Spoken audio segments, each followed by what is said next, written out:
Wanita ini terlihat familiar. Oh, aku ingat sekarang, dia sepertinya wanita yang masuk ke manor kedokteran beberapa hari yang lalu. Aku ingat bahwa ada seorang pria tampan dan tampak jahat di sisinya. Tiba-tiba sebuah suara terkejut terdengar dari kerumunan. Kata-kata itu kemudian menimbulkan sensasi besar. Apakah kamu yakin bahwa wanita ini diizinkan masuk ke manor kedokteran? Aku mendengar bahwa Tuan Manor Kedokteran tidak menerima tamu. Tidak ada kesalahan. Pria yang sebelumnya berbicara mengangguk dan terus berbicara. Aku merasa wanita ini terlihat familiar sejak awal, namun sepertinya aku tidak bisa mengingat di mana aku pernah melihatnya sebelumnya. Sekarang aku sudah ingat, dia adalah wanita yang masuk ke manor kedokteran saat itu, dan setelah dia memasuki manor kedokteran, berita tentang kedatangan Guru Oyun di kota utama mulai menyebar. Ini berarti bahwa wanita ini pasti memiliki semacam hubungan dengan manor kedokteran. Otak Lan Shao berhenti bekerja saat itu juga karena wajahnya yang semula pucat sekarang menjadi lebih pucat. Tinjunya yang terkepal mulai bergetar saat dia menatap tajam ke arah Guru Oyun dengan tak percaya. Gunian Ye adalah anggota dari manor kedokteran? Itu tidak mungkin. Utusan Bai Yin telah menyebutkan bahwa wanita ini tidak memiliki dukungan atau latar belakang. Bagaimana mungkin dia menjadi anggota manor kedokteran? Tuan Guru Oyun, apakah Anda kenal orang ini? Raja binatang berbalik ke arah Guru Oyun dan menggosok kepalanya dengan baik saat dia bertanya dengan heran. Dia mungkin organisme bersel tunggal, tetapi dia telah hidup selama bertahun-tahun sehingga dia masih memiliki beberapa kemiripan kecerdasan.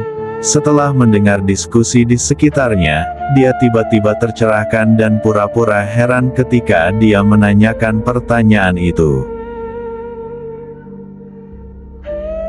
Guru Oyun menghela nafas putus asa. Alasan mengapa dia sebelumnya menggunakan nama Gunian Ye adalah untuk mengurangi kemungkinan menarik masalah. Namun dia tidak pernah menyangka akan bertemu Lan Shao di jalan, karena dia masih akan mendapat masalah setelah dia mengubah namanya. Dia mungkin akan mengikuti arus, dia tidak ingin masalah yang tidak perlu. Tetapi itu tidak berarti bahwa dia takut pada orang-orang ini. Guru Oyun. Wajah Lan Shao sekarang begitu pucat hingga mencapai titik kebrutalan yang belum pernah terjadi sebelumnya. Dia mendorong dirinya ke atas dengan satu tangan dan bangkit membebaskan pria yang telah dia baringkan. Namun tepat ketika dia berdiri, kakinya tersandung dan dia hampir jatuh kembali. Bagaimana kamu bisa menjadi Guru Oyun? Bagaimana mungkin kamu bisa menjadi ahli pil yang bereputasi baik? Pada saat itu Lan Shao akhirnya mengerti mengapa anggota manor kedokteran telah menyiksanya begitu banyak. Itu karena Gunian Ye sebenarnya adalah Guru Oyun. Lan Shao juga tidak tahu bahwa Vermilion Bard dan yang lainnya telah melakukan semua itu karena alasan lain. Lan Ge adalah bawahan Guru Oyun, jadi mereka ingin melampiaskan amarahnya sebagai gantinya. Jika bukan karena orang ini, Lan Ge tidak akan pernah menjalani kehidupan yang begitu sulit. Guru Oyun perlahan menutup matanya. Setelah beberapa saat dia membukanya lagi, sudut bibirnya kemudian melengkung menjadi seringai. Lan Shao, apakah kamu pernah menyesali hal-hal yang telah kamu lakukan pada Lan Ge? Ketika dia mendengar kebenaran di balik kematian orang tua Lan Ge, Guru Oyun segera mengingat kehidupannya saat ini. Tahun itu Tuan kedua Gu juga telah membantai saudaranya sendiri demi kebutuhan egoisnya sendiri. Ini telah menyebabkan keluarganya terkoyak tidak dapat bersatu kembali selama lebih dari 20 tahun. Oleh karena itu dia bisa berempati dengan pengalaman Lan Ge. Lan Ge. Lan Shao terkejut saat dia menatap wajah Gu Ruoyun dengan heran. Dia merasa seolah-olah sebuah batu besar sekarang menekan ke hatinya. Kamu mengenal Lan Ge? Gu Ruoyun tersenyum tetapi tidak banyak bicara. Dia hanya meninggalkannya dengan Lan Shao, sejak kamu mulai memperlakukan Lan Ge dengan cara itu, tindakanmu telah menentukan konsekuensimu di masa depan.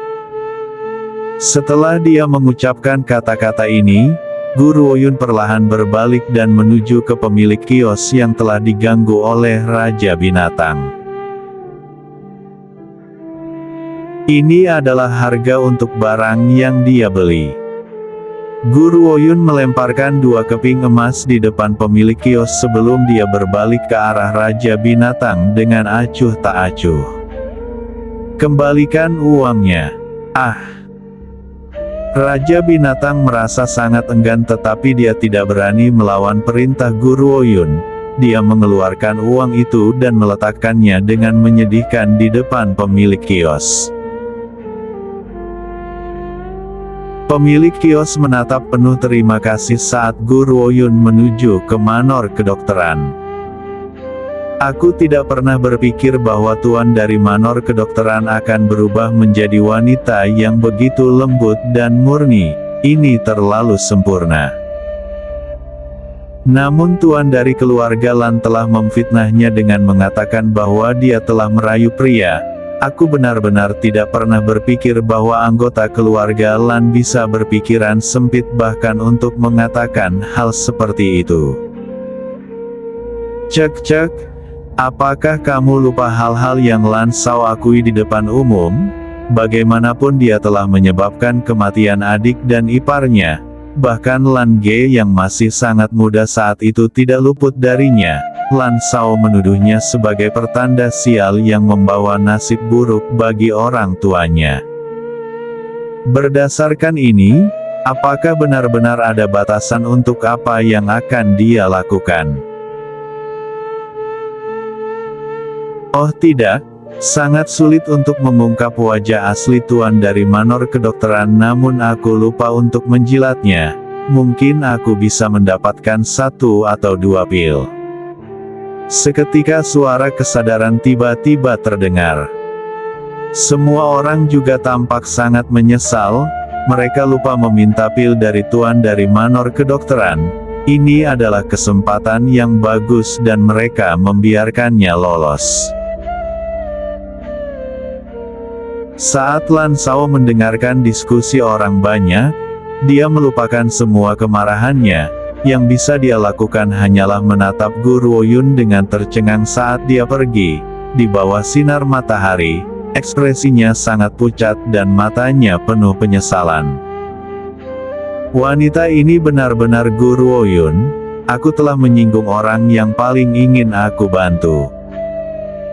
Setiap kali dia memikirkan hal ini, Lan Shao akan merasa seolah-olah ada tangan yang menggenggam jantungnya dan meremasnya sangat erat, membuatnya merasa seolah-olah dia akan hancur. Tidak heran dia sama sekali tidak peduli padaku. Dia adalah Gu Ruoyun. Mengapa Nona Baiyin membohongiku?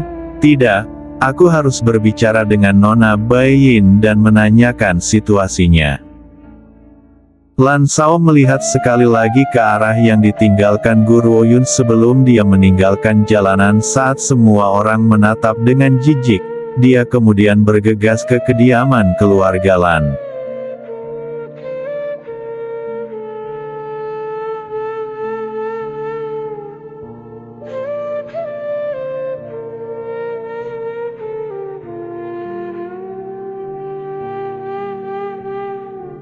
Di halaman belakang rumah keluarga Lan, Bai Yin duduk di meja dan menyeruput secangkir teh di sayap rumah keluarga Lan yang megah dan mewah. Dia menatap uap putih yang dengan lembut naik dari cangkir saat cahaya ganas melintas di wajahnya yang sedingin es. Gu Ruoyun. Setiap kali nama itu disebutkan, Bai Yin akan menggertakkan giginya dengan penuh kebencian. Perasaan benci itu sudah cukup untuk menembus hati seseorang. Aku tidak pernah mengharapkan itu, aku benar-benar tidak pernah berharap kamu selamat. Peristiwa yang terjadi di Manor Kedokteran juga telah mencapai telinga Bai Yin. Dia tidak pernah berpikir bahwa Gu Ruoyun akan mampu bertahan dari lautan lava dan tiba di kota utama. Namun terlepas dari itu, dia tidak akan membiarkan wanita ini hidup lebih lama. Tok tok tok. Seseorang mengetuk pintu kamar. Bai Yin memantapkan emosinya dan mengubah dirinya menjadi dirinya yang dingin dan jauh seperti biasa. Dia kemudian menjawab dengan acuh tak acuh. Masuk. Pintu kamar didorong terbuka, dan segera Bai Yin berhadapan dengan Lan Shao yang tampak sangat murung yang memasuki ruangan. Dia dengan lembut mengerutkan alisnya saat sedikit kebingungan melintas di matanya. Dia kemudian bertanya dengan dingin. Apakah ada yang kamu butuhkan? Suara Bai Yin seperti angin dingin di tengah musim dingin yang parah, sedingin es yang menusuk tulang. Nona Bai Yin, kata Lan Shao sambil menarik napas dalam-dalam sebelum mengangkat pandangannya ke arah kecantikan sedingin es yang duduk di depannya. Aku bertemu seseorang di jalan hari ini, dapatkah kamu menebak siapa itu? Sebuah gigitan ketidaksabaran melintas di wajah Bai Yin saat suaranya menjadi lebih dingin dan lebih jauh dari sebelumnya. Terlepas dari siapa yang kamu temui, aku tidak tertarik untuk mencari tahu. Tidak Nona Bai Yin, kamu pasti tertarik dengan orang ini. Mata Lan Shao berkedip, namun pucat di wajahnya tidak berkurang. Gu Nianye. Aku melihat Gu Nianye hari ini, aku tidak pernah berpikir bahwa dia masih hidup. Selain itu aku juga mengetahui bahwa nama aslinya adalah Gu Ruoyun. Karena Bai Yin memiliki dendam terhadap Gu Ruoyun, dia pasti tahu tentang identitas asli Gu Nianye. Namun apa yang tidak pernah diharapkan Lan Shao adalah Bai Yin akan menyembunyikan ini darinya sehingga dia bisa memanipulasinya untuk membalas dendam padanya. Jika dia tahu tentang identitas asli Gu Nianye sebelumnya, dia tidak akan pernah berani melakukan apa yang dia suka bahkan jika dia telah diberi 100 bantuan keberanian cair. Bai Yin tersenyum tapi tidak ada kehangatan di dalamnya, dia masih sangat dingin saat dia berkata. Itu benar dia adalah Gu Ruoyun, jadi apa? Itu fakta bahwa dia telah menyinggung wilayah teratai merah. Mungkin pada awalnya Lan Shao masih bisa menahan sedikit delusi dengan berharap bahwa wanita berbaju hijau itu bukanlah Gu Ruoyun dan semuanya telah menjadi plot yang dibuat oleh orang lain untuk membodohinya. Namun ketika dia mendengar balasan Bai Yin, sepotong harapan terakhirnya menghilang dan wajahnya langsung berubah menjadi abu-abu seperti abu. Ekspresinya sekarang dipenuhi dengan keputusasaan. Jadi dia benar-benar Gu Ruoyun? Kenapa kamu berbohong padaku dan berkata bahwa dia tidak memiliki latar belakang? Lan Shao berteriak dari kedalaman tenggorokannya, mudah membayangkan kemarahan berapi-api yang terbakar di hatinya saat ini. Bai Yin tertawa dingin ketika dia membalas. Mengetahui nyalimu, jika aku memberitahumu bahwa dia adalah Gu Ruoyun, apakah kamu akan terus membantuku membahayakannya?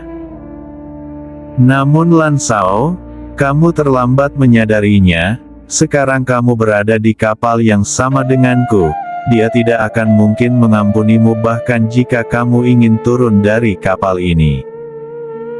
Lan Shao memejamkan matanya saat tubuhnya bergetar hebat, kali ini dia memang menaiki kapal bajak laut.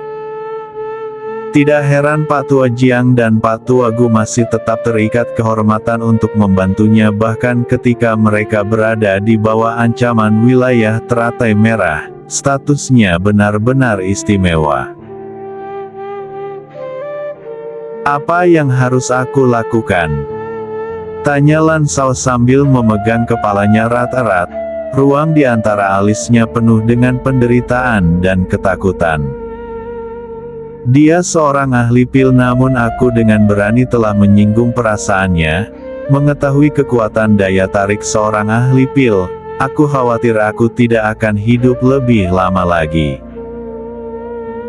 Ahli pil sekarang memegang posisi agung di daratan ini, karena sejak perang besar meledak 10.000 tahun yang lalu semua formula pil telah lenyap dari keberadaan. Oleh karena itu mengakibatkan ahli pil memiliki keberadaan yang mirip dengan dinosaurus. Setiap orang yang bisa memurnikan pil akan menarik perhatian banyak pembudidaya kuat yang akan membungkuk di depan mereka dan akan melakukan apa saja untuk mereka. Oleh karena itu Lan Shao sudah mempertimbangkan kesimpulan tragisnya.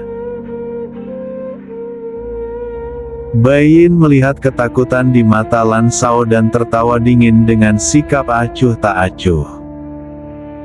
Bukankah sekarang sudah terlambat untuk menyesal, mengetahui metode biadab dan kejam wanita itu? Bahkan jika kamu memohon belas kasihan dia tidak akan mungkin mengampunimu. Karena itu masalahnya, bagaimana kalau kita melanjutkan aliansi kita dan menghancurkan wanita itu? Menghancurkan dia. Lan Shao tertawa pahit. Kamu berbicara seolah-olah itu sangat mudah, bagaimana aku harus melakukannya? Dia adalah ahli pil dan dikelilingi oleh para pembudidaya yang kuat, terlepas dari seberapa kuat keluarga Lan, kita tidak mungkin membunuhnya. Lan Shao, apakah kamu lupa dari mana asalku? Bai Yin perlahan mengangkat sudut bibirnya namun matanya membawa rasa dingin sedingin es yang tidak akan meleleh. Aku berasal dari wilayah teratai merah dan Tuan Besar kami telah menembus peringkat orang suci bela diri belum lama ini. Ini adalah pengetahuan umum di daratan. Apakah kamu berpikir bahwa kekuatan besar Guru Oyun bisa melawan orang suci bela diri? Aku dapat memberitahumu dengan sangat pasti bahwa Tuan Besar sudah bergegas menuju kota utama dan tujuannya adalah untuk membunuh Guru Oyun. Oleh karena itu ini adalah kesempatanmu untuk bersinar. Jika kamu bisa menghancurkan Guru Oyun Tuan Besar akan sangat gembira. Ketika saat itu tiba, dia pasti akan membantu keluarga Lan menjadi satu-satunya keluarga besar di kota utama. Pada saat ini Bai Yin belum menyadari bahwa kata-katanya akan membuahkan hasil. Tuan Besar Hong Lian memang bergegas menuju wilayah blok utara, namun kedatangannya akan mengejak kiamat keluarga Lan. Bagus. Lan Shao menarik napas dalam-dalam, saat ini hanya ada satu jalan keluar baginya. Jika Guru Oyun dibiarkan hidup mungkin dialah yang akhirnya mati, sekarang dia memiliki Tuan Besar Hong Lian sebagai pilar pendukung, mengapa dia harus takut lagi dengan para pembudidaya yang kuat itu? Lan Shao yang malang telah memilih untuk mempercayai kata-kata Bai Yin, ini menentukan nasib tragis terakhirnya. Lan Shao, pernahkah kamu bertanya-tanya bagaimana Guru Oyun bisa bertahan? Mata Bai Yin berkedip sebelum dia mencibir. Setelah aku mengetahui kedatangannya di kota utama, aku telah berpikir keras selama beberapa hari dan aku memiliki satu kesimpulan. Lan Shao sedikit gemetar saat matanya menatap Bai Yin tanpa berkedip, menunggu bagian selanjutnya dari penjelasannya. Suara Bai Yin semakin dingin, menyerupai lemari es. Jika tebakanku benar, ruang di bawah lava pasti menyimpan senjata ilahi. Mungkin Guru Ouyun sudah mendapatkan senjata ilahi itu. Senjata ilahi? Kata-kata itu memasuki hati Lan Shao dan membuatnya bergetar. Rasa keserakahan kemudian melintas di wajahnya yang pucat. Bagi orang-orang di daratan, senjata ilahi sama pentingnya dengan pil. Jika dia bisa mendapatkan senjata ilahi, siapa yang berani menentangnya di wilayah blok utara sejak saat itu? Bai Yin dengan jelas mengetahui apa yang ada dalam pikiran Lan Shao dan tertawa dingin. Lan Shao, kamu seharusnya tidak terlalu memandang senjata ilahi. Jika kekuatanmu terlalu lemah, senjata ilahi tidak akan bisa menampilkan potensi penuhnya di tanganmu. Oleh karena itu, senjata ilahi ini hanya boleh digunakan sebagai hadiah untuk Tuan Besar. Jika Tuan Besar mendapatkan senjata ilahi ini, kekuatannya akan meningkat beberapa kali lipat. Pada saat itu kamu akan dapat menikmati banyak manfaat juga. Yang perlu dia lakukan hanyalah mendapatkan senjata ilahi itu dan memberikannya kepada Tuan Besar. Dia kemudian akan memiliki tingkat rasa hormat yang sama sekali baru untuknya. Mungkin dia masih bisa kembali ke sisi Tuan Besar lagi. Senyum muncul di wajah Bai Yin saat memikirkan itu. Senyum itu tidak lagi sedingin dulu. Sebaliknya itu sama menyenangkannya dengan bunga teratai putih yang sedang mekar. Lan Shao tidak memperhatikan senyum di wajah Bai Yin karena dia sedang berpikir keras. Setelah jeda yang lama, dia tampaknya mencapai keputusan saat cahaya terang melintas di matanya. Orang tua itu tidak akan pernah setuju dengan keputusanku untuk berurusan dengan Guru Ouyun. Namun aku tidak punya pilihan selain memaksanya membuat kesepakatan sekarang.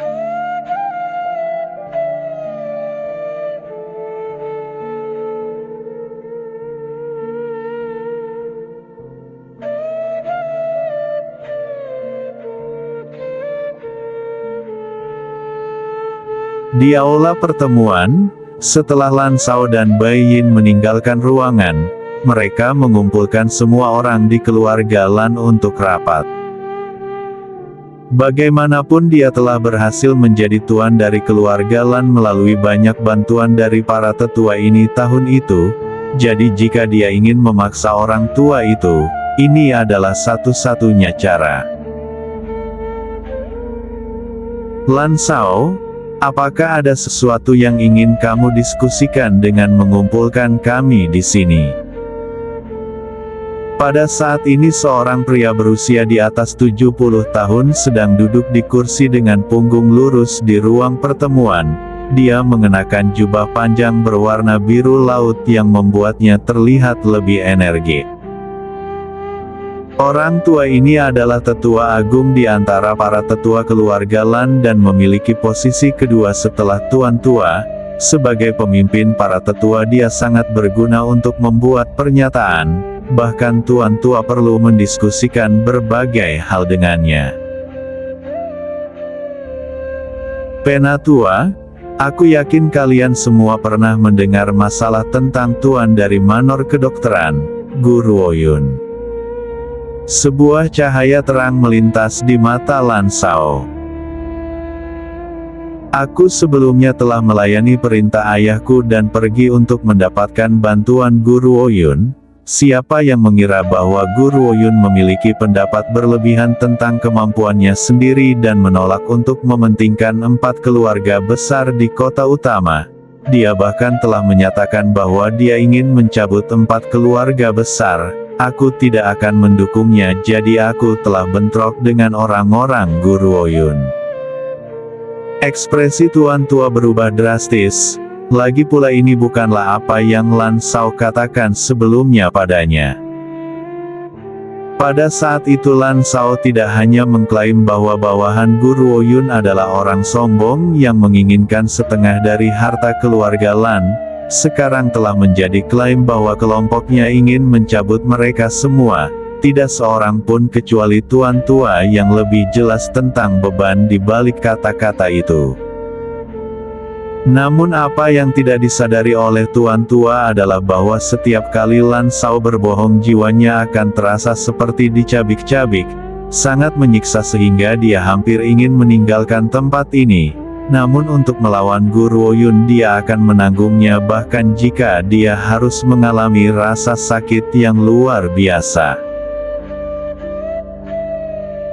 Penatua Agung terdiam. Setelah jeda yang lama dia perlahan menjawab. Apakah ini benar? Guru Oyun benar-benar ingin mencabut 4 keluarga besar. Apakah keluarga besar lainnya mengetahui hal ini? Lan Shao. Wajah Tuan Tua tenggelam saat dia menyadari bahwa Lan Shao akan melanjutkan fitnahnya. Ini bukan apa yang kamu katakan sebelumnya kepadaku.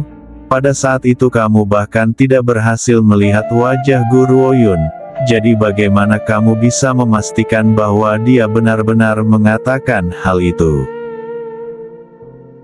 Ayah, Guru Oyun telah menolak untuk bertemu denganku sekarang karena dia telah memberitahuku hal-hal ini ketika kami telah berpapasan sebelumnya. Aku kebetulan bertemu dengannya dan itulah caraku mengetahui bahwa dia adalah Guru Oyun. Cahaya jahat kemudian melintas di mata Lan Shao saat dia mencibir.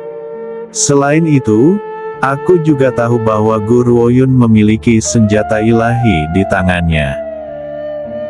Senjata ilahi?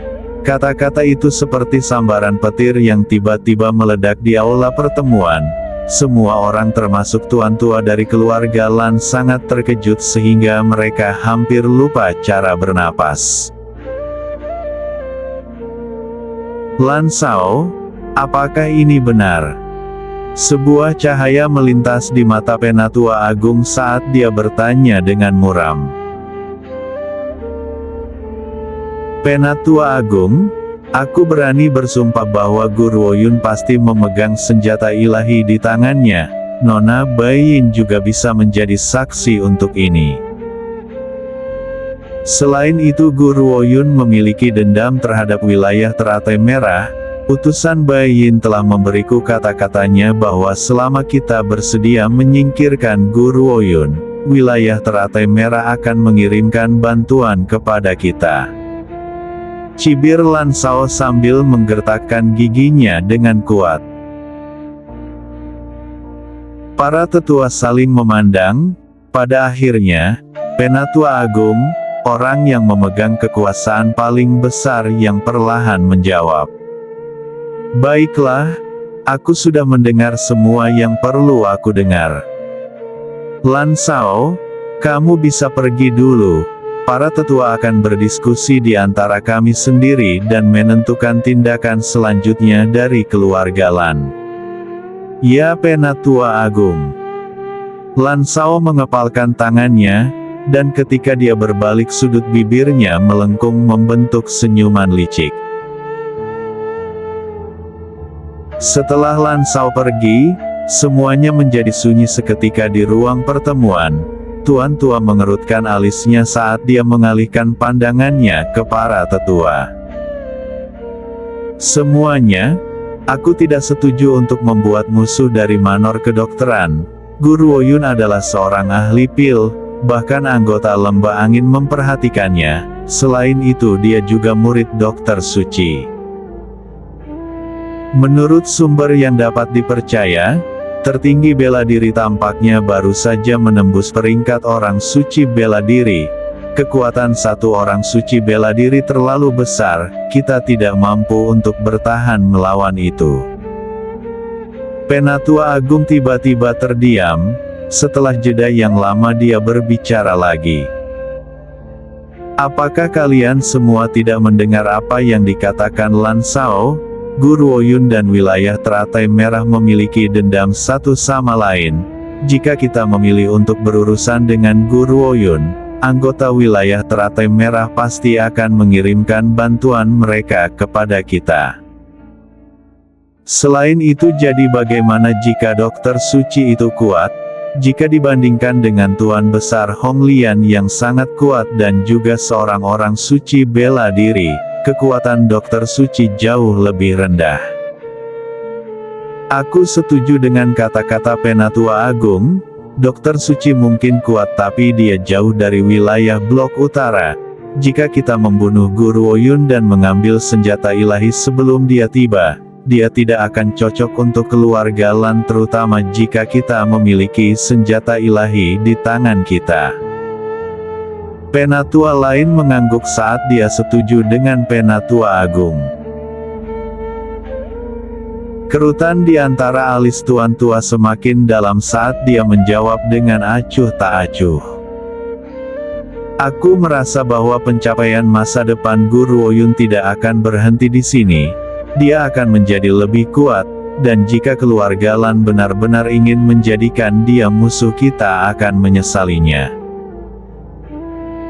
Tuan Tua, aku mengerti kekhawatiranmu. Guru Ouyun adalah ahli pil dan bahkan anggota lembah angin menginginkan bantuannya. Namun berdasarkan apa yang aku tahu, dia telah menolak lembah angin dan mempermalukan Nona sulung lembah angin di depan semua orang. Oleh karena itu aku tidak berpikir bahwa hubungannya dengan lembah angin adalah hubungan yang bersahabat. Kekuatan Guru Ouyun benar-benar hebat. Jika kita ingin menyingkirkannya, kita harus memotongnya sampai ke akarnya. Kita tidak bisa memberinya kesempatan untuk tumbuh lebih jauh. Cahaya jahat melintas di mata Tetua Agung saat dia membuat gerakan memotong dengan tangannya. Tahun itu ketika ayah Tuan Tua ingin menyerahkan keluarga Lan kepada Tuan Tua, dia khawatir kepribadian Tuan Tua terlalu lemah sehingga dia juga membentuk Dewan Tetua. Selain itu, dia telah menunjuk Tetua Agung sebagai asisten Tuan Tua. Oleh karena itu, di antara anggota keluarga Lan, meskipun Tuan Tua adalah yang paling berkuasa, Dewan Tetua hanya akan mendengarkan Tetua Agung saja. Itu juga dengan jelas menunjukkan modal Tetua Agung untuk menepati janjinya di keluarga Lan. Penatua Agung. Tetua Agung memotong Tuan Tua dengan muram ketika dia melihat Tuan Tua akan terus berbicara. Aku tahu bahwa Anda tidak pernah senang dengan kepribadian Lan Shao. Anda merasa bahwa Lan Shao terlalu menghargai kepentingannya sendiri dan merupakan orang yang licik. Bagaimanapun Lan Shao adalah satu-satunya daging dan darah Anda dan satu-satunya yang dapat mewarisi keluarga Lan. Mungkinkah sekarang Anda ingin meletakkan semua harapan Anda di pundak Lan Ge? Si tidak berguna itu, Lan Ge, sama sekali tidak berguna. Hari dia menjadi tuan dari keluarga Lan akan menandai akhir dari keluarga Lan. Tahun itu, untuk mencegah pengungkapan identitasnya sebagai manusia setengah binatang, Lan Ge menyembunyikan kekuatannya dan membiarkan semua orang berpikir bahwa dia tidak berguna. Sayangnya, sementara Tuan Tua ingin mengasuhnya, Dewan Tetua keberatan. Akibatnya Tuan Tua telah mengirim Lan Ge menjauh dari keluarga Lan demi keselamatan Lan Ge. Selain itu, kata Penatua Agung sambil melirik wajah Tuan Tua yang diam. Aku pernah mendengar bahwa Guru Ouyun adalah orang yang pendendam. Lan Shao telah menentangnya, jadi menurut Anda dia akan membiarkannya? Jika Anda tidak ingin satu-satunya putra Anda yang tersisa meninggalkan Anda tidak punya pilihan selain setuju dengan keputusan kami. Tuan Tua gemetar dan dengan lembut menutup matanya. Ketika dia membuka matanya lagi, sedikit resolusi melintas di tatapannya. Aku mengerti, kita akan melakukan apa yang kamu katakan. Ini demi keluarga Lan, tidak peduli seberapa enggan Tuan Tua merasa, dia hanya bisa setuju dengan keputusan Tetua Agung. Tuan Tua menghela nafas dengan lembut sebelum perlahan bangkit dan menyatakan dengan acuh tak acuh. Aku lelah, aku akan pergi beristirahat. Kamu dapat memutuskan sendiri apa yang harus dilakukan selanjutnya. Aku tidak ingin menjadi bagian dari ini, jadi jangan minta pendapatku juga. Aku sudah tua. Aku mungkin tidak bisa mengendalikan keluarga Lan, tapi aku hanya bisa berharap bahwa keluarga Lan tidak akan dihancurkan oleh tangan Lan Shao. Setelah dia mengatakan bagiannya, dia berjalan keluar dari aula pertemuan. Bayangannya tampak sedikit bengkok seolah-olah dia telah berusia 100 tahun dalam sekejap. Tampaknya leluhur tua itu memiliki pandangan ke depan yang baik untuk menunjuk Tetua Agung untuk mengelola Dewan Tetua. Salah satu tetua berbalik ke arah sosok Tuan Tua yang pergi dan menghela nafas putus asa. Mengetahui sifat pengecut dan pemalu Tuan Tua, bagaimana mungkin kita bisa memperluas keluarga Lan ke tingkat yang lebih tinggi? Jika Penatua Agung tidak ada di sini, mungkin orang tua ini akan memberikan keluarga Lan atas bajingan kecil itu. Lan Ge, jika itu terjadi, apa hak keluarga Lan untuk berdiri di dunia ini? Itu benar, keputusan Tetua Agung adalah keputusan yang tepat. Aku juga percaya bahwa Guru Oyun harus mati. Begitu dia mati, senjata ilahi secara alami akan jatuh ke tangan kita. Jika kita meninggalkannya sebagai Tuan Tua dengan kepribadiannya yang sangat lambat, keluarga Lan dapat melupakan perbaikan apapun dalam hidup ini. Leluhur tua kita benar-benar memiliki pandangan ke depan yang baik. Dengan Penatua Agung yang membuat keputusan, aku sudah bisa membayangkan masa depan keluarga Lan yang gemilang. Wajah Tetua Agung tidak berubah sama sekali ketika dihadapkan dengan suara penuh kekaguman mereka. Lagi pula di usianya dia telah mengalami banyak orang mengisapnya. Dia sekarang benar-benar kebal terhadapnya, tidak seperti beberapa anak muda yang akan tumbuh bangga dan sombong dari sedikit pujian. Baiklah, mari kita sudahi. Aku harus bersiap untuk apa yang akan terjadi selanjutnya. Penatua Agung perlahan bangkit, meletakkan tangannya di belakang punggungnya dan berjalan keluar dari pintu aula pertemuan. Dia tidak memberi siapapun kesempatan untuk berbicara sebelum dia menghilang dari pandangan mereka.